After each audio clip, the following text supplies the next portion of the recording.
Hello there, I'm Bob and this is Let's Get Retro, in association with RetroLim.com. It's Gauntlet time, baby! Yes, they brought out another Gauntlet game for me to review.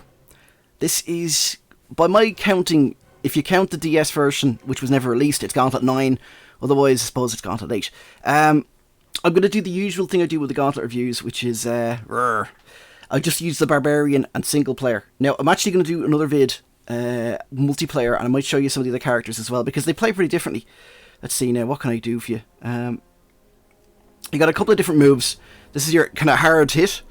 It's your regular hit. That's your kind of super move. I don't know if you can see down the bottom there. And that's a charge. Down the bottom there's a little thing that goes back up. Yeah, there you go. Once it's full again, you can press B for your super move. He's a vendor there, but I have no Spondulix to give him right now. Alright, let's crack this open. Let's see if I can remember. There's there's no chat on it, right? Which I think is good, because when you're playing multiplayer, especially with people stealing your potions and whatnot and killing, you know, firing. Oh, stop talking, Thor. Basically, yeah, you've an emote system. It reminds me a bit like the Hearthstone one. So you can communicate a little bit, but you can't be, you know, whining at some guy because he stole all your food. Gold is still there. It's used for buying a couple of things like relics and that, which I'll get to later on in the review. This is a review, it's more of a playthrough, I suppose. Look, the review is basically, this is pretty good. Actually, the too long didn't watch version of this is, it's good, it's very similar to old style Gauntlet. There isn't much, there isn't a huge amount in the way of, you know, upgrading and leveling up and what have you. And it's literally all about, you know, playing on your own and exploring it, or playing 4-player and with people off the internet and basically annoying them by, you know, eating the food before they can, even though you're at full health and all sorts of fun stuff like that. Actually, no, it's not. I mean, you can play whatever way you want. I try and, you know, for the most part, be pretty decent at it. Okay, Thor, you've got a point. Yeah, for the most part, until someone steals my food, in which case then I get angry and just play like a dick. So, again, that charge move is pretty good, because as you can see, it kind of knocks them down. Zemgab bad guys. And,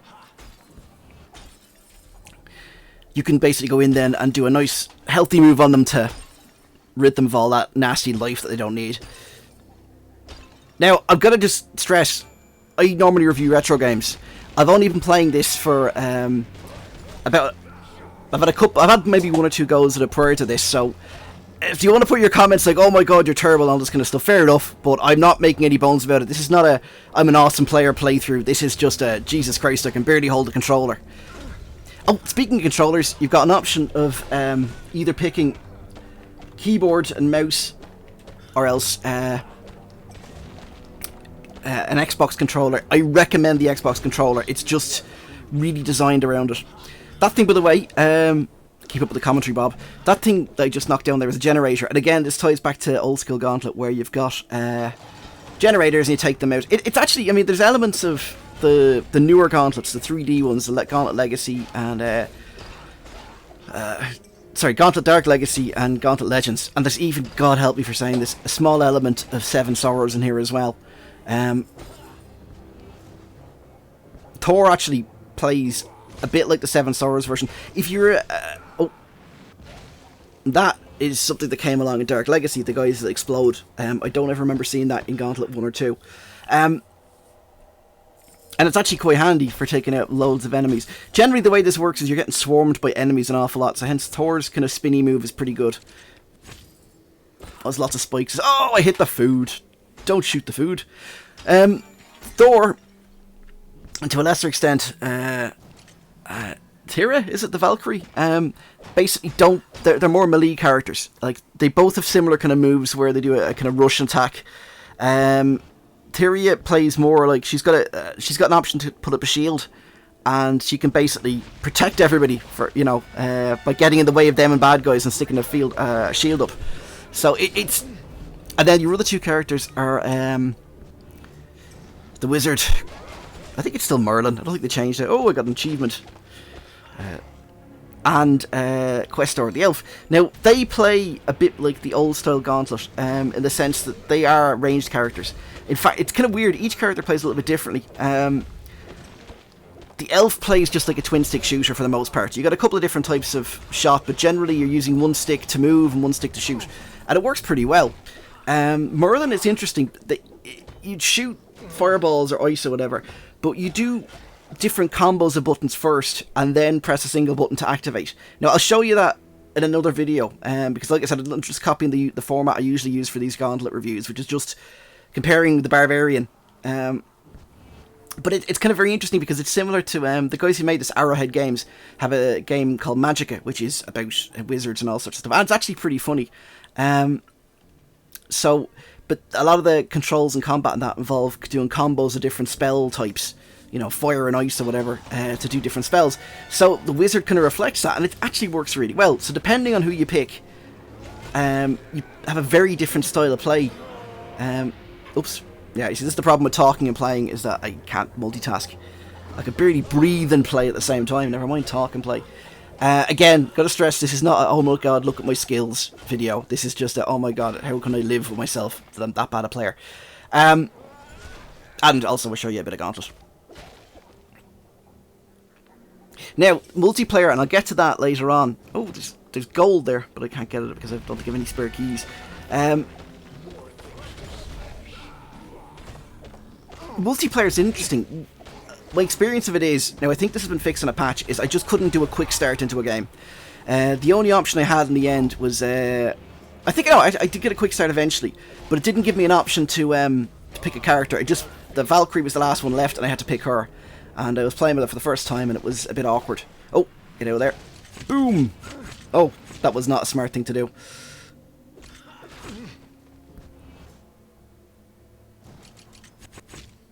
Yeah, his charge is pretty good. In fairness, they get around the whole, you know, the old style Gauntlet, the warrior was the slowest guy, or barbarian warrior, whatever you want to call him, and the elf was the quickest. Each of the characters in this, he can charge. The Valkyrie can do a dash with holding her lance out. The elf is just a nippy little bastard, and yeah, and the wizard can teleport, so you don't have a huge problem getting to that lovely, lovely loot. But yeah, I was stuck playing with the Valkyrie, and it was we made it through the level, and there was dickery by one particular guy who kept eating. He kept going for the health as I was about to die, and I was running for it. So then I just spent the rest of the game ignoring everything else and just, you know, literally running ahead of him to shoot any food he went near. So it was, you know, good sports and fair play all round. Sorry, folks, I'm just gonna concentrate on hitting this generator. Oh. Spinny, spin, spin. Some stuff I like, you can actually use the generators as a kind of shield, in the sense that that guy throwing super magic bombs at me there, which I should have dodged, I was able to hide behind the generator, whack the generator out of it, and allow him to keep throwing bombs at the generator. You go squish now.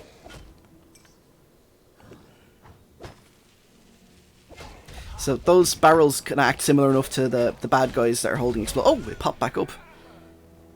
Oh, I didn't notice that the first time around.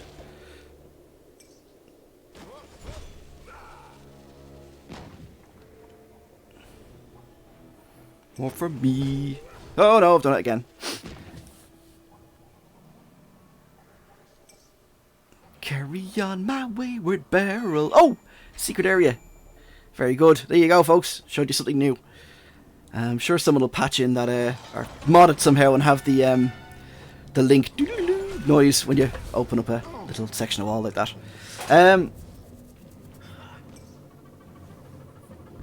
If you're playing as ranged, I'd say those barrels would be a lot more useful.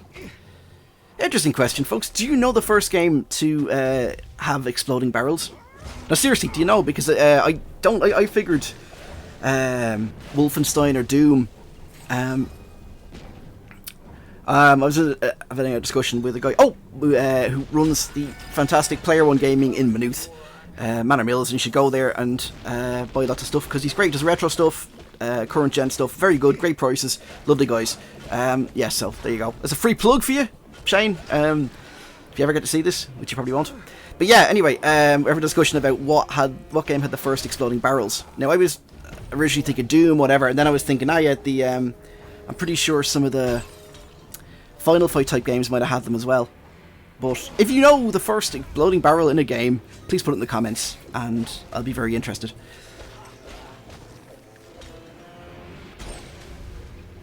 Alright, so let's see what we can do with these. So yeah, I mean, graphics-wise it looks... I mean, it's a little bit, you know, drab in some places, but it's pretty good. Again, and I'll probably be talking about this in the proper multiplayer review where I play online with 3 other people who don't realise they're about to be on the internet.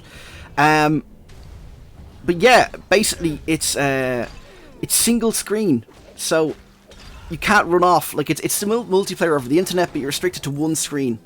And some people were complaining about that. But in fairness, a lot of people were complaining that basically this wasn't Dark Legacy, because, and I understand there's kind of an age gap with gamers, but I'm nearly 40, and I remember the original Gauntlet arcade machine from 1985. I like Thor, he says nice things. Whereas a lot of people grew up with Dark Legacy and think of that as Gauntlet, so they were kind of complaining, going, you know, why isn't the Jester here, and you know, why can't I level up? And those people complaining. Oh, it's my brother. Hey, Blackheart. Yeah, and he's playing Kerbal Space Project. Yeah, basically a lot of people were going, but people, why can I not be the Jester, and why I no level up? And my favourite one was the guy who said, like, I can't believe it doesn't share all the loot automatically between us, right? There's someone who's just thinking, it's like Diablo or World of Warcraft. It's not. It's technically cooperative gaming, but it's kind of competitive cooperative gaming, you know? In the sense that the only cooperative bit is that you can't kill each other, and you should probably all move, you know, towards the end of the level, which is around here somewhere. Alright, we're coming up on the 12-minute mark. I'm going to pause this for a minute and we'll get you somewhere close to the end of the level.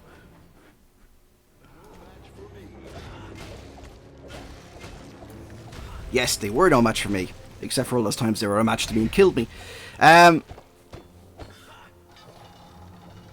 So basically there was lots of defying death and jumping back and forth there and killing lots of generators. And I figured, feck it, I'll just keep recording. So that took a little while. You missed all the heroic stuff, but I think there's an entrance. I think there's an entrance around here somewhere.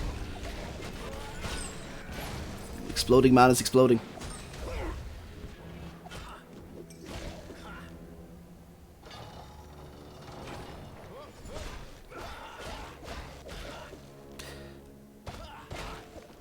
So yeah, to sum up, I'm enjoying this a hell of a lot. This is my shit. It's old-fashioned Gauntlet with subtle hints of new Gauntlet, and God help me for saying this, a small tiny smidgen of Seven Sorrows in the way that the warrior likes to hit things and combos and whatnot. But it's enjoyable. So yeah, I'll be playing this online. If I remember rightly, my Steam name is Lewis Dublin, or I'm sometimes on as Mr. Bob. But yeah, there I am, Mr. Bob there. So keep an eye out for me and feel free to add me to whatever passes for a friends list in Steam these days. I will be back. I've some more videos to stick up. There's gonna be these gaps on and off between my videos. But I'm gonna be back with some more Gauntlet the next week or so, and I've some more lovely retro stuff to stick up there. But there you go, Gauntlet 8/9 on the PC, and it's 2 thumbs up from the Dr. Bob. This place makes my stomach turn. Let's find something to kill. Indeed, words to live by. But wait, there's more. I actually only noticed this, and I hadn't seen it before. I saw classic mode and I figured, it'll be like All Cell Gauntlet. It's not! It just runs at a really, really crappy filter that makes the game look like it makes it look like pre-rendered video from in a video game. Pre-rendered FMV from like 1997.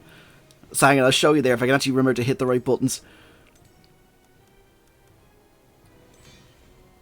See that? It's like, the very early days of full motion video where you got a big blobby character attacking other big blobby characters. Again, I was really hoping that it would somehow look like... actually, what it reminds me of is the stuff that was going on some of the versions of Gauntlet Legacy. Especially the pre-rendered video. It's like Gauntlet Legends, rather. I keep saying Gauntlet Legacy. I'm massively confused. There you go. You fare against the power of the dead. I'm wondering were they going to stick in. Tomb, no doubt filled with ancient warriors to slay. I like Thor, he says stupid things. I wondered if it was supposed to originally be like a, you know, a totally top-down version that was going to look a bit more like the arcade, and then they ran out of time, went, oh, we'll just stick a crappy filter on it. Anyway, folks, I shall see you next time, and thanks for watching.